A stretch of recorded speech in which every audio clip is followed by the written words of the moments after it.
بەناوی خوای گەورە میهرەبان لەژێر سەرپەرشتی مەکتەبی کاروباری وەرزشی کۆمەڵی دادگەری کوردستان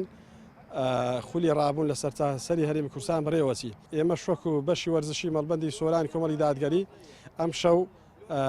یەکەم یاری لە نێوان تیپی لقی حیکمە و لەگەڵ ئەنجومەنی هەریر بەڕێوە ئەچی لە نزیکەوە ئێمەش لەگەڵ ئەو برا بەڕێزانە بەشدارین و لە سنووری مەڵبەندەکەمان نزیکەی 12 تیپە قۆناغ یەکەم بەشدارن دواتریش لەسەر ئاستی مەڵبەندەکان قۆناغی دووەمی یاریەکان دەست پێەکە. لەم جۆرە خولانە ئێمە وەکو کۆمەڵی دادگەری کوردستان وەرزش بەشێکی گرنگی ژیانی ئینسانە و ئێمەش شان بەشانی بوارەکانی دیکە ژیان گرنگی تەواومان پێدا و لە مەودواش بە بەرنامێکی تێر و تەسەل و چوڕ و پڕەوە لە بوارە زۆر بەرزەورەکانی وەرزش ئینشاءڵڵا خولی